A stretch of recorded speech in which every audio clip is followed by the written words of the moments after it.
Okay, so you just watched a summary of the Boston Massacre, magic number 5.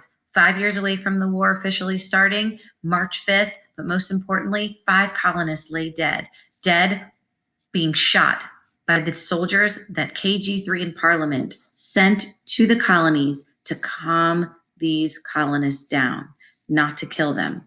Now, I want to introduce you to Sam Adams. Yes, he's from Boston. He was a member from the Sons of Liberty and that secret group from Boston. And he decided to use this tragedy to the advantage of the colonists. And so what he did was he asked his friend Paul Revere, also part of the Sons of Liberty. Paul Revere was a silversmith. He was an artist. You may have heard of Paul Revere from the Midnight Ride of Paul Revere. We'll talk about that later on. But Sam Adams got his friend Paul Revere to make an image of the events that happened that day. And here is that image. Now, this image, every single detail in this image was purposefully put here. If you take a look at what you're seeing, it is not at all like what the video showed you actually happened that day. That day, the soldiers were scared. They were under orders not to fire. If you look at this image that Paul Revere made, it looks as if these soldiers are being commanded by their captain to shoot. Now, the colonists, in reality, they were shouting at the soldiers. They were throwing things at the soldiers. These colonists look innocent. They have no clubs, no sticks, no rocks in their hands. And in this picture that Paul Revere made, it looks like we have the guilty soldiers murdering innocent colonists. And it was Paul Revere that originally named this image the Bloody Massacre, and the day has become known as the Boston Massacre. Now, Sam Adams' plan was a good one. His plan was really to change the view of the colonists, to make the angry colonists even angrier when they saw this image. The only people that know what actually happened that day were the people that were there.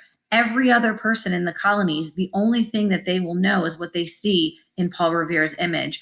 And so Sam Adams's goal was to make the angry colonists even angrier, to maybe take those confused and undecided colonists and shift them over to the angry side, and maybe get some of those loyalists, some of those Tories, to start to question how the king and parliament are really behaving and whether or not they really are going to remain grateful and loyal to the king.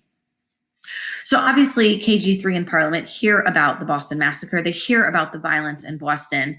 And, based on your thoughts, your predictions, do you think they actually did anything to make things better in the colonies? We know that before, when the colonists protested and let the king and Parliament know how they were feeling, Parliament removed the Stamp Act. What do you think they're going to do now? Well, unfortunately, they don't do anything to make it better. They actually do something that really made it worse.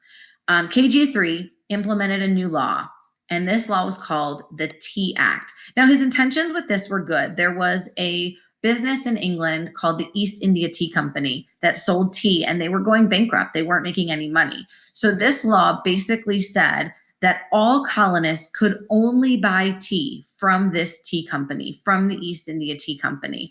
And so the colonists could no longer choose who they were buying tea from. If there was a colonist that made their living by selling tea, that colonist was going to go out of business and wasn't going to be able to feed their family.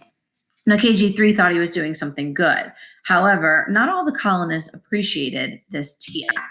And so in December 1773, members of that secret group in Boston, the Sons of Liberty, dressed up like Mohawk Indians. Now, I'll be honest with you, they looked nothing like Mohawk Indians, but they disguised themselves so no one would know who they were, so they wouldn't get in trouble. And they boarded 3 ships that were docked in the Boston Harbor, carrying tea from this tea company, the East India Tea Company. And they boarded these 3 ships carrying tea in the Boston Harbor. What do you predict they did when they boarded these ships? Well, they didn't steal the tea. They didn't sink the ships. Instead, they just took all of the tea aboard these 3 ships that was sent in by the East India Tea Company, and they destroyed it. They threw the tea overboard into the Boston Harbor. And they did this to send a message to KG3. The Sons of Liberty wanted to send the message, you know what? We don't want your stinking tea. Now, this event, the Sons of Liberty throwing this tea into the Boston Harbor, became known as the Boston Tea Party. And what's great is there is a series meant for children that teaches you all about the events leading to the Revolutionary War and all through the Revolutionary War, and it's called Liberty's Kids. And there's about 60 episodes of Liberty's Kids. And the very first episode starts at the Boston Tea Party. And so embedded inside my videos are going to be episodes of Liberty's Kids that you can watch. You can watch all 60 of them if you want, but I'm going to make suggestions of the ones that are super duper important, starting with the episode called The Boston Tea Party. Now, in the Boston Tea Party episode, you're going to meet our characters. And what's great about Liberty's Kids is all the characters and the events are real and historical, starting with this guy right here, Ben Franklin. Now, Ben Franklin, he was from Philadelphia, Pennsylvania, and he will be obviously a main character. Now, everyone's going to be real in the series except for these 4 characters here. They're going to be fictional characters that we're going to kind of learn the story through their stories.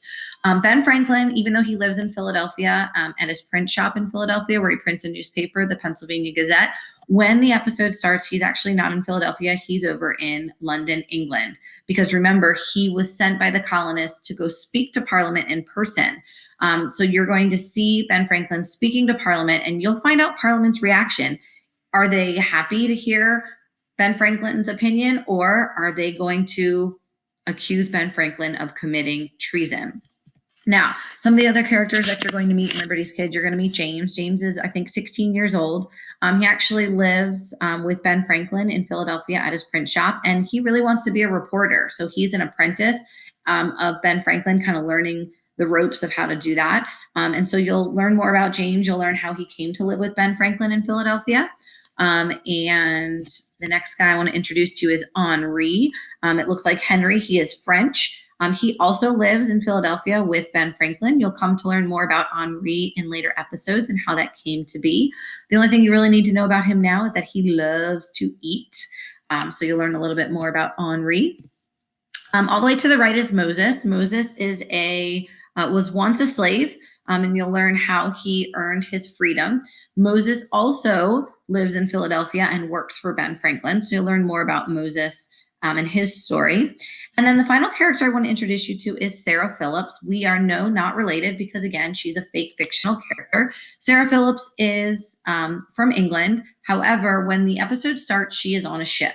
She's on a ship headed for the colonies because her father is an explorer who went to explore the Ohio River Valley after that land was won in the French and Indian War, and no one's heard from him in a while. So she has left England and is headed for the colonies to find where her father is.